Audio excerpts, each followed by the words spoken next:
Yeah, no, one thing that I'm really curious about, Mark, is, why do you per se, not get rid of Mike Rumph because he does have a recruiting role now with the University of Miami, but, you take him out of, a full-time role, game day role, coaching the cornerbacks. You bring in DeMarcus Van Dyke, but you still have Coach Patke and Coach Baker on staff. Like, if it was up to me, I think Coach Patke and Coach Baker shouldn't be on staff. First off, those guys got to go. You put Coach Patke to special teams, and special teams, he doesn't teach kicking and punting. Okay, those are guys you recruit and bring in. Coach Patke wasn't a kicker, a punter in the college ranks in the NFL. He's not like your, what's Sebastian Janikowski, teaching these guys, how to run special teams and kicking and punting. But punt return and kick return have been completely obsolete. And I understand like the kick return game isn't the same as it used to be, due to the new kickoff rules. But like Miami used to literally open up our offense with great field position from returning punts. I mean, we were literally special teams We were good at everything, but special teams was our thing at Miami. And it's literally gone downhill. We literally cannot find a punt returner.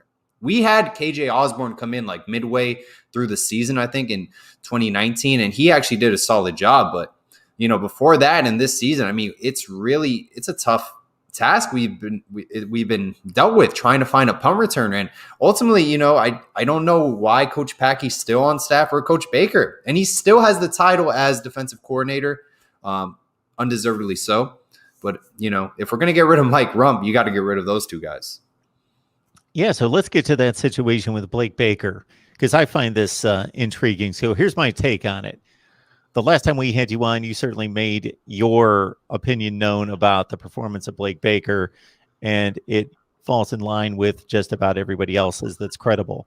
So my thought here is that if you've got a defensive coordinator and he's suddenly holding the same position or title, but he's no longer calling the plays on Saturday, then hopefully Manny Diaz has made a professional assessment that there are components of the job that Blake Baker executes well.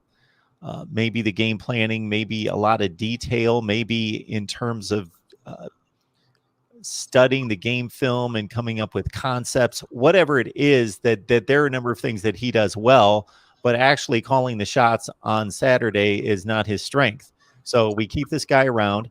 We let him do A, B, and C because he's proven to do those well. I'm taking this off his plate because I need to execute and call the shots on Saturday. That I could understand. If that was legitimate, maybe it is, maybe it's not. Who knows? But if it's just a situation where this is not working, he's not getting the job done, but he's my buddy, I'm going to keep him on staff, this is what we're going to do, then certainly that's not what I want to hear.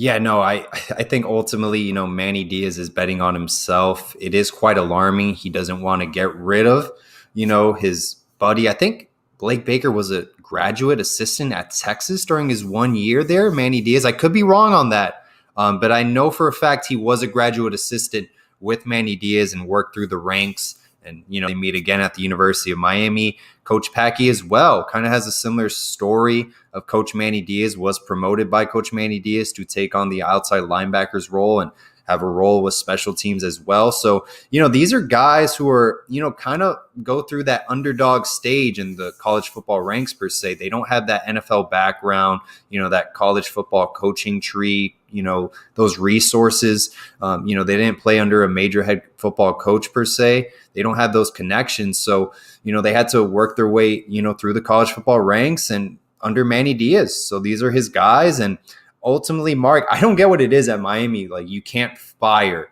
your close friends or relatives. Like Al Golden, he was good friends with Mark D'Onofrio. Couldn't get him fired. Mark Richt couldn't fire his own son at quarterbacks coach. Couldn't change up the offense. Didn't want to modernize. I think if he lets Rhett Lashley call the plays, or we have a good defensive coordinator, that just starts off where Manny Diaz left off, I think, hey, we can get the ball rolling under Mark Richt as they're just our CEO, just overseeing the program. Now we have Manny Diaz as well, having the same problems. So I don't get it. I don't know what's going on with coaches, because it seems like other programs, they can get rid of guys left and right, just rebuild and reload.